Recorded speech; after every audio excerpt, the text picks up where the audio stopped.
Hello everyone and welcome back.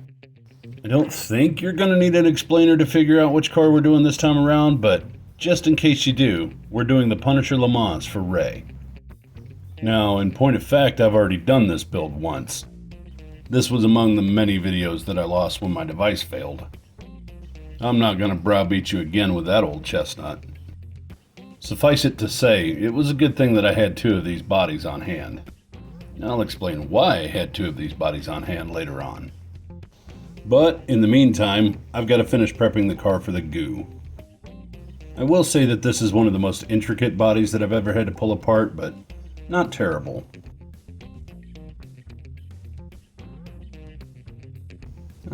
Figure I might as well explain why I had two bodies on hand. You see, while I was recording the first video, I lost the hood for the first car. I had to order this second car to complete the first car. Anybody want to guess what I found the day that I finished the first car? You probably don't need to guess. Anyway, that's pretty well cleaned up. Let's get this thing polished up and put into primer. While I take care of this little chore and so that there's no major gaps in the audio, I'd like to send a special thanks out to Ray from Punisher LeMans, or now Wrenching with Ray, for allowing us to take care of this build for him. This was awesome. Here you can see just how sadly close I was to finishing the first one. I was actually already working on the animation for the end of the video. Anyway, I'm done reminiscing. I still have to polish up the hood, but I've also got to grind off the scoops. It's time for the trusty paddle wheel.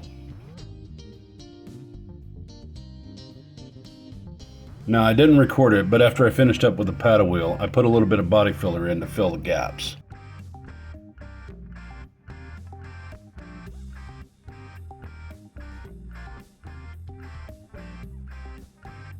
Just a little bit of smoothing after the body filler dries, and I think we're ready for primer.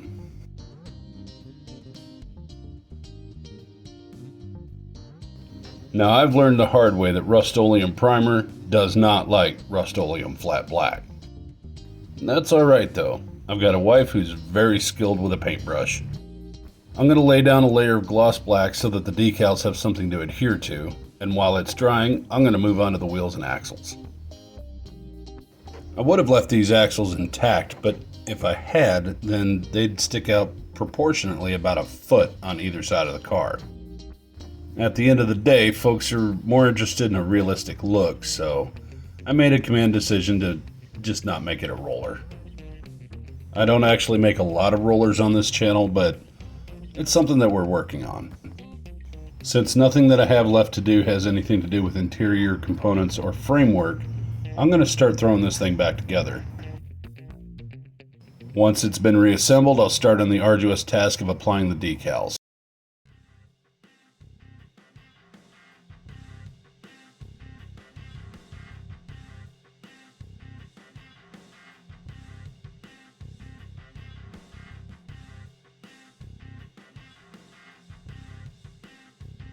Well, if you've ever wondered what Ray's car would look like without the numbers or any of the sponsors, there you go.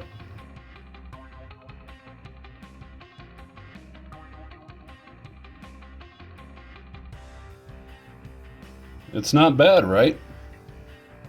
Can anybody tell me what's missing? The very last step that I needed to do was put his tail fin on the car. I don't have a design for the tail fin, so we're going to have to move on to Tinkercad.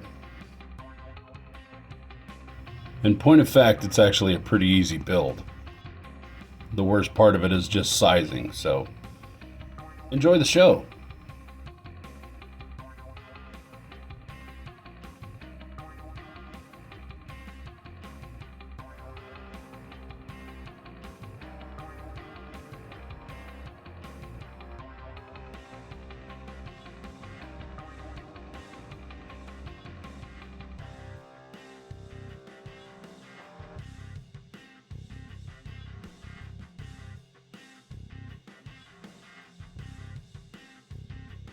Yeah, I'm relatively satisfied with that.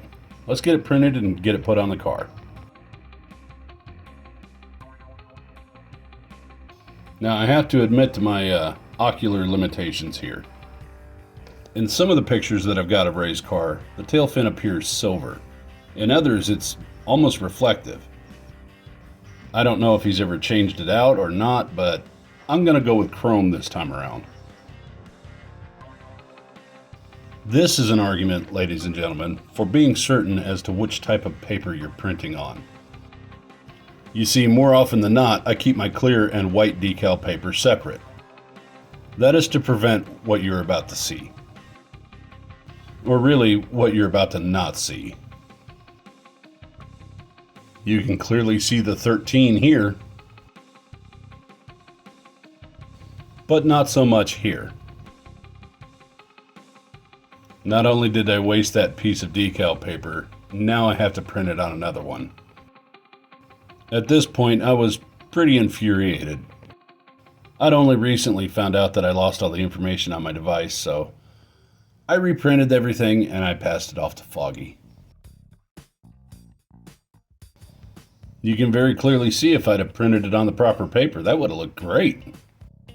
Yeah, I think I'm going to have Foggy finish this up because I'm a little burned out right now. Let's get on to the Glamour Shots.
You have one unheard message. First unheard message sent yesterday at 7:15 p.m. Frank, it's Micro. I found that guy. Tomorrow night, 7 p.m., Alpine Raceway. He'll be driving a white 1971 Plymouth Super B. Blue stripes, gold rims. Brother, I think this is the last one. You take care of yourself.